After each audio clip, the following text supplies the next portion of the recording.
el significado de la lluvia. Fue preciso perseverar en lo difuso para descifrar el idioma de la vida y entender el significado de la lluvia. Hasta entonces nos bastaba con saltar sobre los charcos y desnudar margaritas, o hacerlas navegar con sus infladas velas blancas por briosos arroyos que prometían vastos horizontes oceánicos.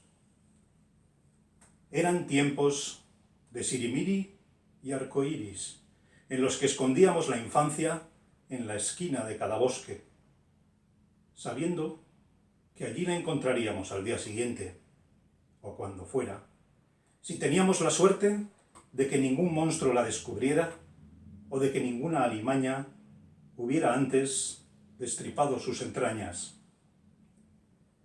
En tardes de tormenta desaparecía tras los ventanales del hogar, junto a la ropa colgada sobre la cocina de chapa, pero en cuanto escampaba, se calzaba sus zapatillas blancas y la veíamos bajar alegre por el atajo de los años.